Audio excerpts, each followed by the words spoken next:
Variable गैसें हैं, अभी मैंने कहा था जिसके अनुपात और परसेंटेज में 80 किलोमीटर की ऊंचाई तक कोई परिवर्तन नहीं आता है। शर्त क्या है? 80 किलोमीटर की ऊंचाई तक कोई परिवर्तन नहीं आता, वो क्या होती है? वो कांस्टेंट गैसें होती है, परमानेंट गैसें। लेकिन इसमें जो है परिवर्तन आता है। अब इसका उल्टा कर लो, इसकी परिभाषा क्या होगी? जो परिवर्तनशील गैसें हैं वे गैसें हैं जिनके जो 80 किलोमीटर से अबव कह रहे हैं या 80 किलोमीटर की ऊंचाई तक जिनके अनुपात और परसेंट में जो है चेंज आता रहता है, उसको क्या कहते हैं?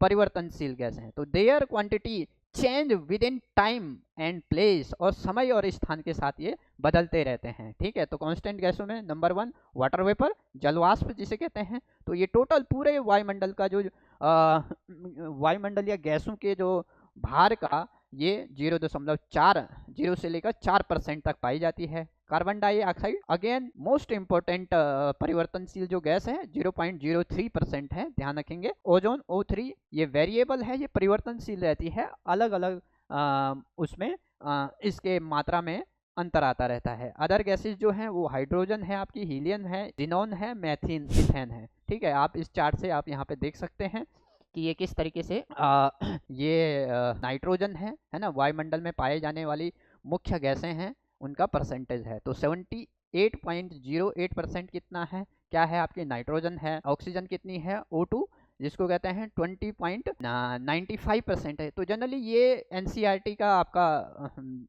एनसीईआरटी के अकॉर्डिंग है, तो अलग बुकों में अलग अलग लिखा रहे, लेकिन जनरली इसको 78 माना जाता है और इसको 28, और आपका 0.9 जो है आपका वो क्या हो गया? आर्गन हो गया। ठीक है, तो आपको ये टेबल याद रखनी है। सबसे पहले सबसे ज़्यादा नाइट्रोजन, फिर ऑक्सीजन, फिर argon, carbon dioxide, neon, helium, krypton, xenon और हाइड्रोजन। और ये हाइड्रोजन क्या है? आपकी सबसे हल्की गैस है। ठीक है, तो ये आपकी ये तीनों जो गैसें हैं ये सबसे भारी गैसें हैं, है ना। भारी गैसें होगी तो जमीन से क्या रही होगी? वो नीचे होगी, है ना। वो कहाँ पे होगी? वो वायुमंडल में निचले भागों में पाई जाए, इसलिए ये जो गैसें हैं ज्यादातर अपने कितने क्षोभ मंडल में पाई जाती है। ठीक है, क्षोभ मंडल के निचले। और ये हल्की गैसें हैं, ये कहाँ पाई जाती है? वायुमंडल की ऊपरी परत में मिलती। ठीक है, आगे चलते हैं।